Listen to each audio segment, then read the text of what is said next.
दोस्तों, जीवन में सफलता कभी भी पक्की नहीं होती और असफलता कभी भी अंतिम नहीं होती। इसलिए आप अपनी कोशिश तब तक जारी रखें जब तक आपकी जीत एक इतिहास या फिर एक मिसाल ना बन जाए। जो भी आप काम करते हैं उसमें अपनी पूरी ऊर्जा झोंकें, जिससे कि आपको 100% जब आप अपनी एफ़र्ट लगाएंगे तो आपको आउटपुट ज़रूर मिलेगा। कभी भी निराश ना हो, हताश ना हो, निगेटिव थाट अपने अंदर नहीं आने दें और उससे जो है पॉजिटिविटी हमेशा बरकरार रखें।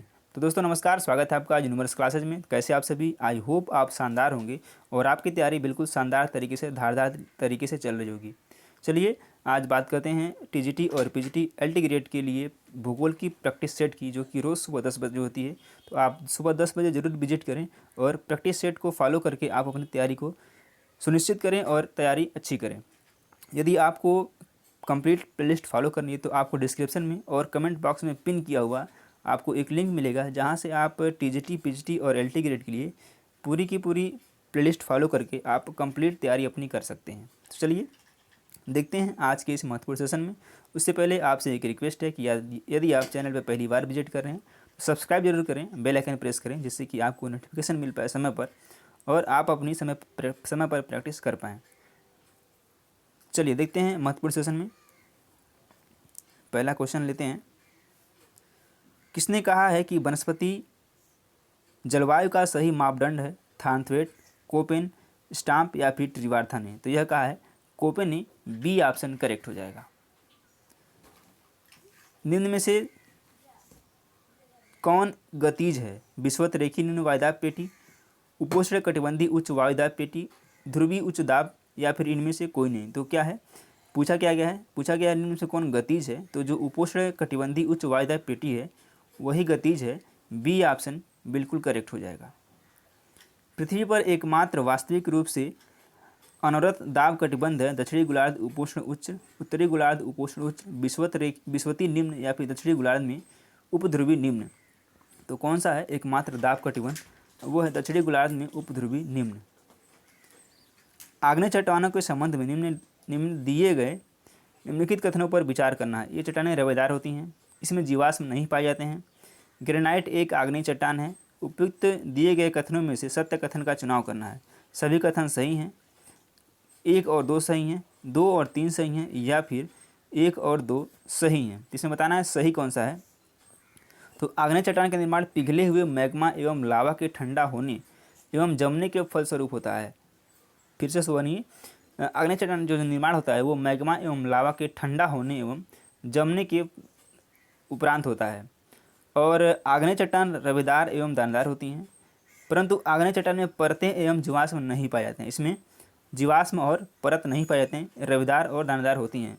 ग्रेनाइट एक क्या है? आग्नेय चट्टान है। ये भी सही है, यानी कि पहला भी सही है, दूसरा भी सही है और तीसरा भी सही है, यानी कि इसमें तीनों कथन क्या हैं? सही है। निम्नलिखित में से कौन चापाकार डेल्टा का उदाहरण है? नाइजर डेल्टा, मैकेंजी डेल्टा, ओब डेल्टा या फिर मिसिसिपी डेल्टा? तो चापाकार डेल्टा का जो उदाहरण है वो है नाइजर डेल्टा। ए ऑप्शन इसका बिल्कुल करेक्ट हो जाएगा। निम्नलिखित भूकंप तरंगों में से कौन सबसे पहले भूकंपी यंत्र पर अंकित होती है? पी तरंग, एस तरंग, एल तरंग या फिर सभी एक साथ? तो सबसे पहले जो भूकंपी यंत्र पर अंकित होती है वो होती है पी तरंग। ए ऑप्शन करेक्ट हो जाएगा। आप कमेंट बॉक्स में कमेंट करेंगे भूकंप की तीव्रता मापने वाले यंत्र को किस नाम से जाना जाता है? कमेंट बॉक्स में कमेंट करिए। परिप्रशांत महासागरीय पेटी वितरण से संबंधित है, गर्म महासागरीय धाराओं के, मत्स्य उत्पादन क्षेत्रों के, यूरोपीय औपनिवेशीकरण से या फिर भूकंप के? तो यह किससे संबंधित है? यह है भूकंप के संबंधित है। ऑप्शन नंबर डी करेक्ट है। निम्नलिखित कथन और कारण के अध्ययन कीजिए तथा दिए गए कूट से सही उत्तर चुनिए। ब्रिटिश द्वीप समूह के बंदरगाह ठंड में जमते नहीं हैं। कारण है ब्रिटिश द्वीप समूह उत्तरी अटलांटिक ड्रिफ्ट के प्रभाव में आते हैं। कौन सा सही है? चलिए देखते हैं। ए और आर दोनों सत्य हैं तथा आर ए की सही व्याख्या करता है। ए तथा आर दोनों सत्य हैं तथा आर ए की सही व्याख्या नहीं करता है। ए सत्य है किंतु आर गलत है, या फिर ए गलत है किंतु आर सत्य है। जिसमें क्या है, ए और आर दोनों सत्य हैं और आर जो है ए की सही व्याख्या करता है।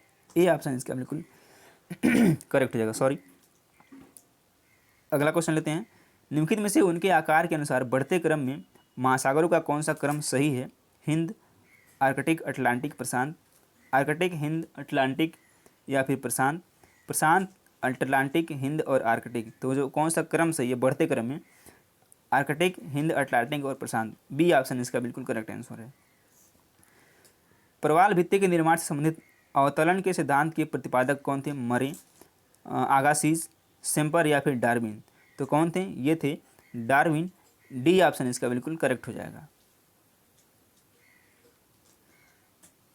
अगला क्वेश्चन लेते हैं। महासागरीय जल में सर्वाधिक लवणता की मात्रा निम्नलिखित में से किस कटिबंध में पाई जाती है? भूमध्यरेखी, अयनवर्ती, शीतोष्णकटिबंधी या फिर उच्च ध्रुवी। तो कहाँ पाई जाती है? यह पाई जाती है अयनवर्ती में। बी ऑप्शन इसका बिल्कुल करेक्ट हो जाएगा। महासागरीय जल में सर्वाधिक लवणता जो होती है अयनवर्ती क्षेत्र में ही पाई जाती है। अयनवर्ती क्षेत्र में तीव्र वाष्पीकरण और निम्न आर्द्रता के कारण सागरीय लवणता की अधिकता है। इसके विपरीत भूमध्यरेखीय क्षेत्रों में तीव्र वर्षा और उच्च आर्द्रता के कारण सागरीय लवणता की मात्रा कम होती है। चलिए अगला क्वेश्चन लेते हैं।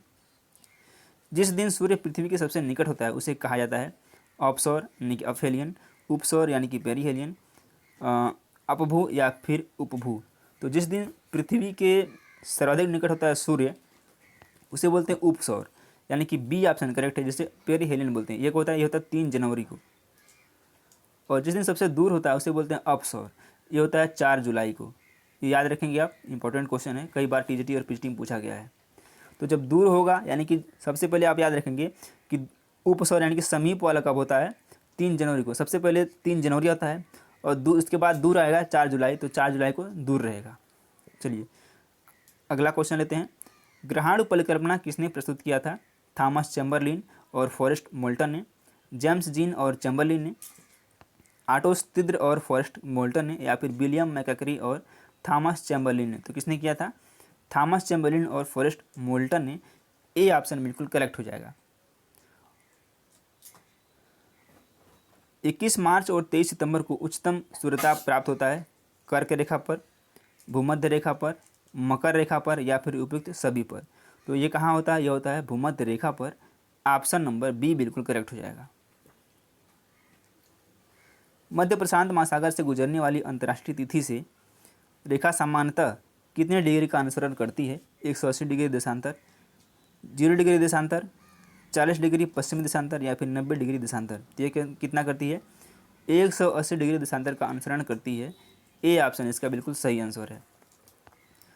डायमंड रिंग की घटना देखी गई है पूर्ण सौर ग्रहण की शुरुआत में, पूर्ण सौर ग्रहण के अंत में, केवल परिधीय क्षेत्रों की समग्रता निशान के साथ या फिर केवल केंद्रीय क्षेत्र की समग्रता निशान के साथ। तो ये देखी गई है पूर्ण सौर ग्रहण की शुरुआत में। ए ऑप्शन करेक्ट हो जाएगा।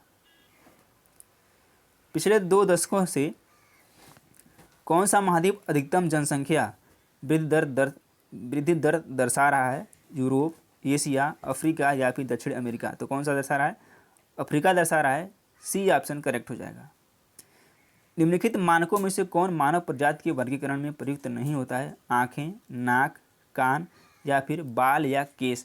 तो कौन सा प्रयुक्त नहीं होता है? मानव प्रजातियों का वर्गीकरण विभिन्न मानव शास्त्रियों ने भिन्न भिन्न आधारों पर किया है।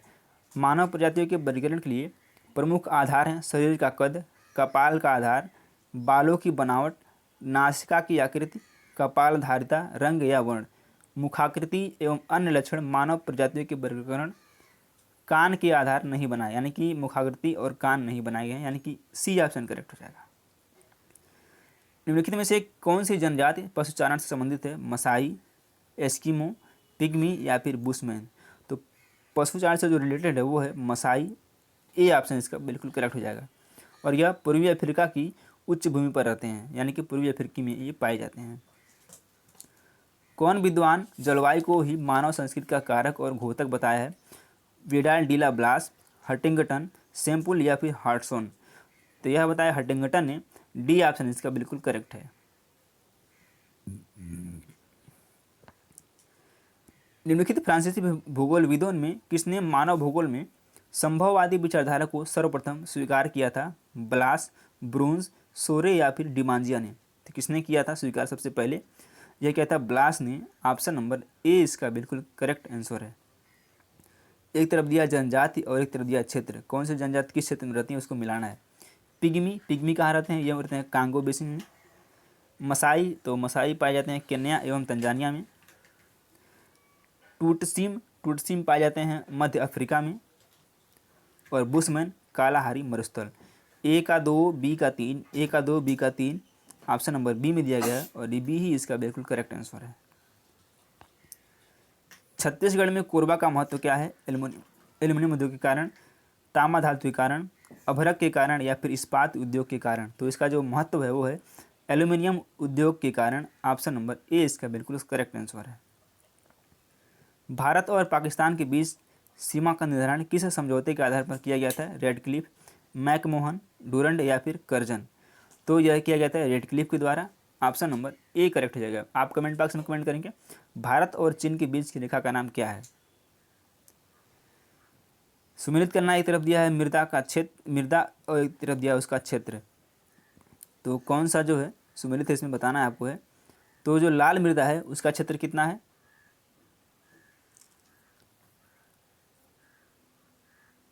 15 लाख यानी कि 4.3%। 4.3% लाल मृदा कितना है, 43.3 है। तो किस में है, ये तो किसी में नहीं है। जलोढ़ का कितना है, जलोढ़ का है 43.3, किसी में भी नहीं है।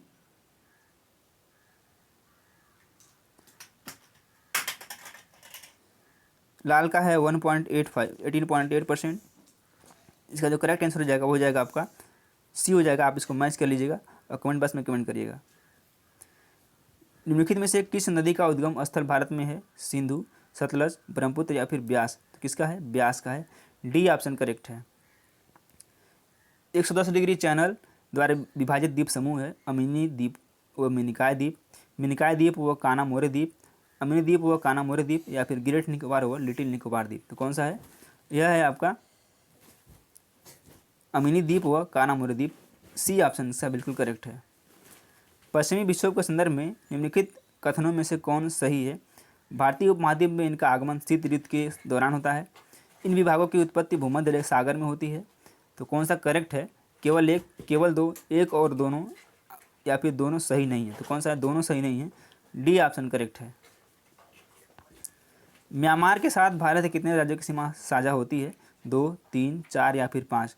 तो कितने राज्य की होती है, 4 राज्य की होती है। कौन कौन सी है, इसकी एक ट्रिक याद रखिएगा, अरुणा मामी यानी कि कौन कौन सी है, अरुणाचल प्रदेश है, नागालैंड है।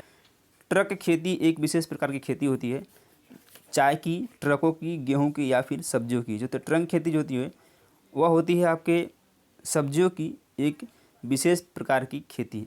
अगला प्रश्न है, वाणिज्यिक खेती की विशेषताएं निम्नलिखित में से कौन सी है, किसान बाजार के लिए फसलों को उगाते हैं, कृषि क्षेत्रों का बाजार से अच्छा संपर्क होता है, कृषि क्रियाएं मुख्यतः हाथों से की जाती हैं या फिर कृषि छोटे क्षेत्रों तक ही सीमित हैं। इसका जो करेक्ट आंसर है वो है ऑप्शन नंबर ए, किसान बाजार के लिए फसलों को उगाते हैं, A option will be your right answer.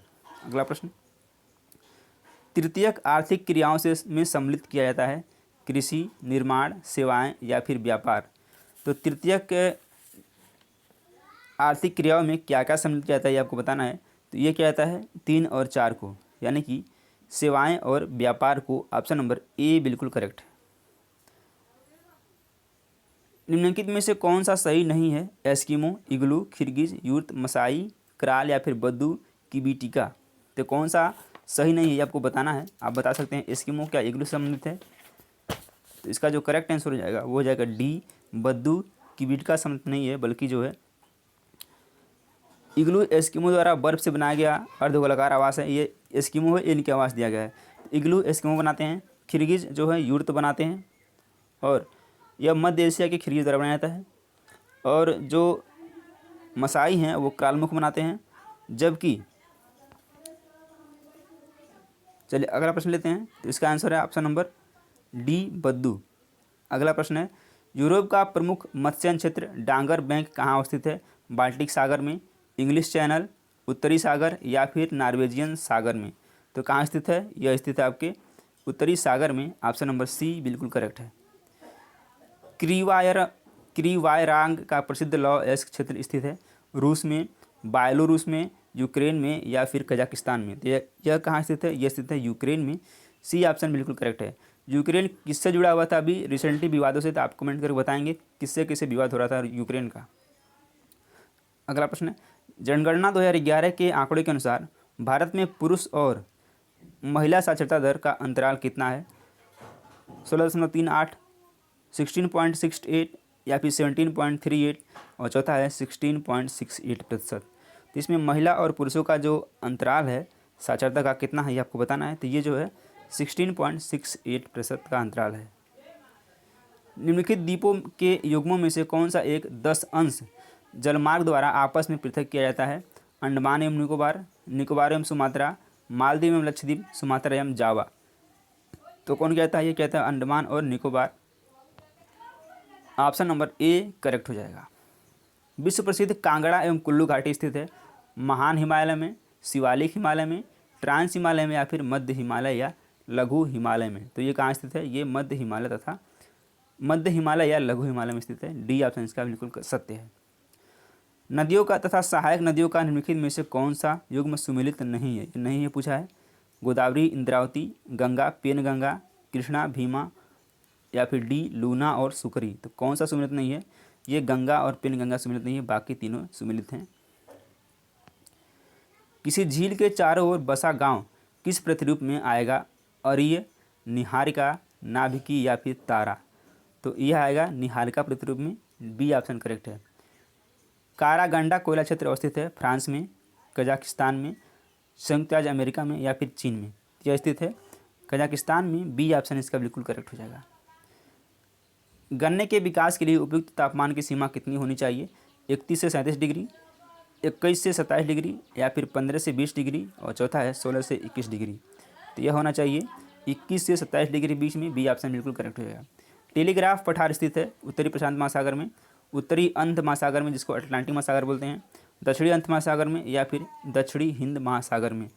तो यह स्थित है उत्तरी अंध महासागर यानी कि उत्तरी अटलांटिक महासागर में। ऑप्शन नंबर बी बिल्कुल सही है। निम्नलिखित में से किस अक्षांशीय कटिबंध का जनसंख्या की गुत्थी के रूप में जाना जाता है? 0 से 20 डिग्री उत्तरी अक्षांश, 20 से 40 डिग्री उत्तरी अक्षांश, 20 से 45 डिग्री उत्तरी अक्षांश या फिर 40 से 60 डिग्री उत्तरी अक्षांश। तो यह माना जाता है 20 से 40 डिग्री उत्तरी अक्षांश के बीच। ऑप्शन नंबर बी बिल्कुल करेक्ट है। रेड इंडियन अथवा अमेरिकन इंडियन निम्नलिखित में से किस प्रजाति के हैं? काकेसाइड प्रजाति, मंगोलायड, ऑस्ट्रेलायड या फिर निग्रोटो। तो यह संबंधित हैं मंगोलायड्स प्रजाति से। ऑप्शन नंबर बी इसका करेक्ट आंसर है। भारत का प्रथम राष्ट्रीय उद्यान कौन सा है? नंदा देवी राष्ट्रीय उद्यान, जिम कॉर्बेट राष्ट्रीय उद्यान, राजाजी राष्ट्रीय उद्यान या फिर कान्हा राष्ट्रीय उद्यान। तो कौन सा है? यह है जिम कॉर्बेट राष्ट्रीय उद्यान। बी ऑप्शन करेक्ट है। और यह कहाँ स्थित है? कमेंट बॉक्स में आप कमेंट करके बताएंगे। भारत के निम्नलिखित में से किस राज्य में सर्वाधिक वन आच्छादित क्षेत्र है?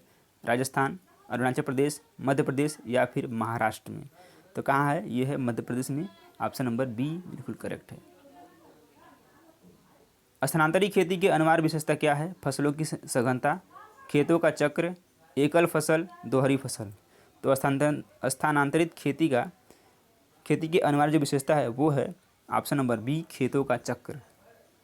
अगला प्रश्न है, निम्नलिखित में से कौन सा पद केवल जीव द्वारा ग्रहण किए गए दिक्मान का ही है? दिक्मान का ही नहीं बल्कि जीवों के समुदाय में उसकी कार्यात्मक भूमिका का भी वर्णन करता है। इकोटोन, आवास क्षेत्र, पारिस्थितिक कर्मता या फिर पारिस्थितिकी नीश। तो कौन सा है? ये है पारिस्थितिक कर्मता। सी ऑप्शन इसका बिल्कुल करेक्ट हो जाएगा। लास्ट क्वेश्चन इस सेशन का, भारत में सर्वाधिक क्षेत्र पर किस प्रकार के वनों का विस्तार है? उष्णकटिबंधीय पर्णपाती वन, उष्णकटिबंधीय सदाबहार वन, पर्वतीय वन या फिर मैंग्रोव वन। तो किसका विस्तार सर्वाधिक है? वो है उष्णकटिबंधीय पर्णपाती वन। B option A option